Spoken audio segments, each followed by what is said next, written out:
dear friends of the Apostolic Nuncio, it is a real joy and a distinct privilege for me as the Apostolic Nuncio in the Philippines to welcome all of you here gathered this evening in this immensely beautiful and historic cathedral dedicated to Our Lady's Immaculate Conception to celebrate this important milestone, the 75th anniversary of the establishment of diplomatic relations between the Republic of the Philippines and the Holy See, which took place on this very day in 1951 during the pontificate of Pope Pius XII and the presidency of Elpidio Quirino. Our celebration this evening is a moment to express our gratitude to God for these 75 years, which have been marked by deep friendship, sincere closeness, and effective collaboration. It is indeed providential that in these very days of Easter, when Christians celebrate the restoration of relations between God and the human race, brought about by the passion, death, and resurrection of Jesus Christ, that we celebrate and commemorate these 75 years of relations between the Philippines and the Holy See. Christianity is all about relationship. Indeed, in Christian doctrine, God himself, in his absolute reality, is understood as relationship, the holy and undivided Trinity, as far as the human mind, enlightened by revelation, can grasp it, exists as a relationship of three persons in one nature, one being. But the Christian notion of relationship is not confined to God himself in his inner nature, but to all of reality.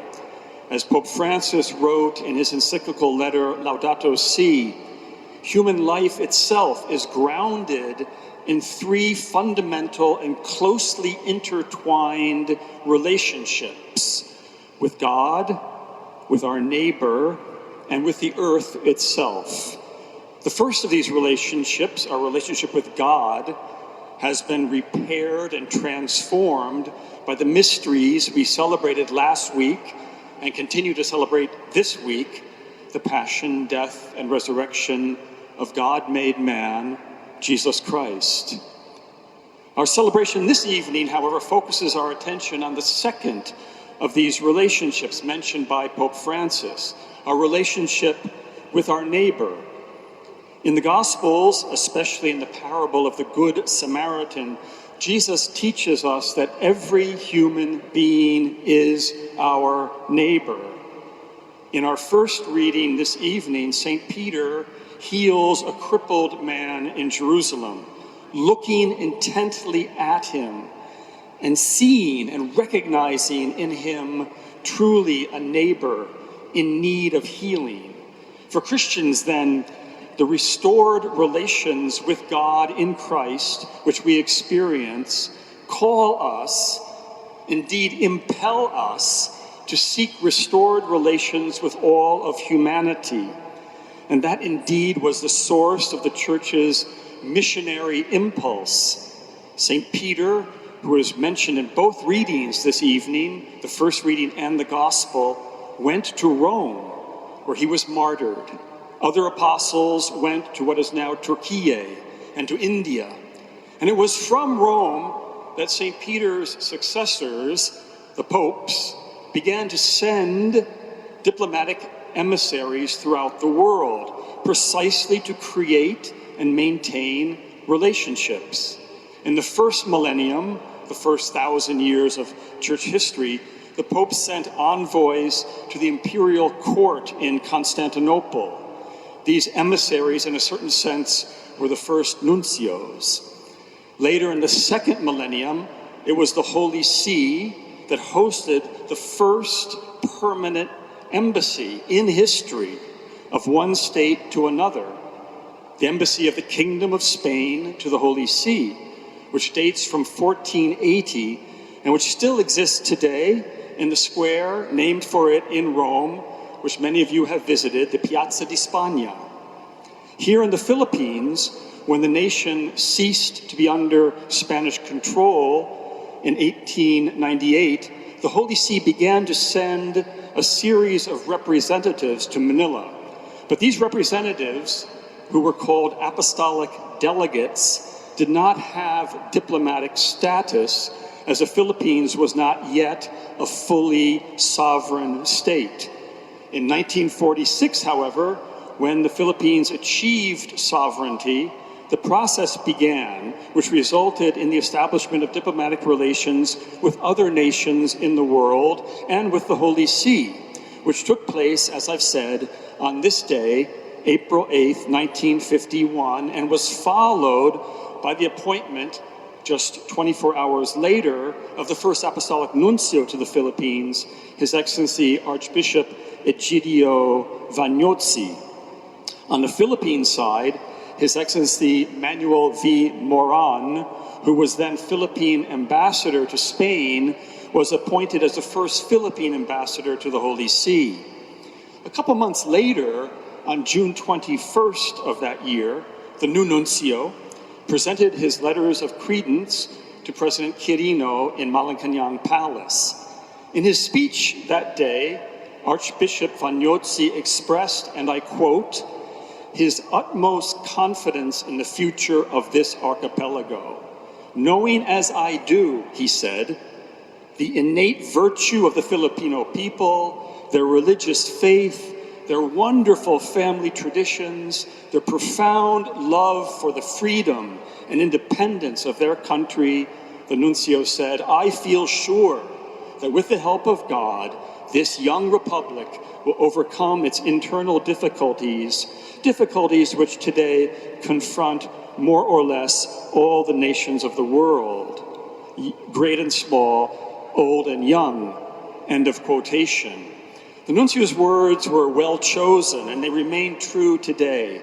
These 75 years have witnessed so many inspiring examples of the innate virtue of the Filipino people, their deep religious faith, wonderful family traditions, and profound love for the freedom and independence of the nation.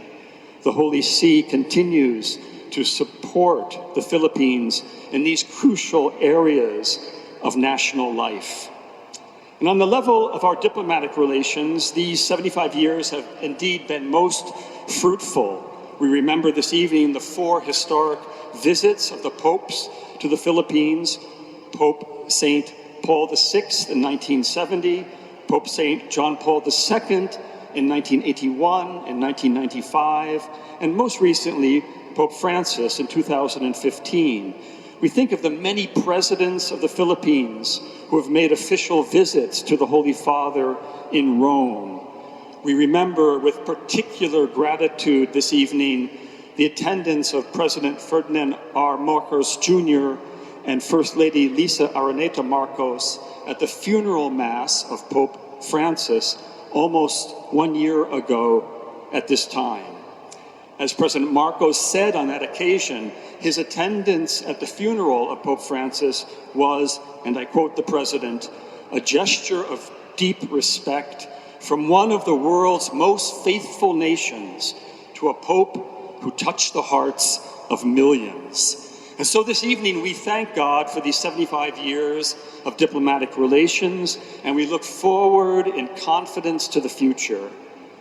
Internationally, however, we cannot ignore the fact that our present moment in history is marked, unfortunately, by war and violence. In that context, permit me in closing to re-echo the call of Pope Leo XIV for a diplomacy that promotes dialogue, that builds relationships, that seeks consensus, a diplomacy, in short, that works for peace. As the Holy Father said 3 days ago at Easter Sunday in Rome, and I quote him, "Let those who have weapons lay them down. Let those who have the power to unleash wars choose peace, not a peace imposed by force, but through dialogue. not with a desire to dominate others, but to encounter them, end of quote. Diplomacy, my brothers and sisters, is truly the grace of encounter, creating and sustaining relationships.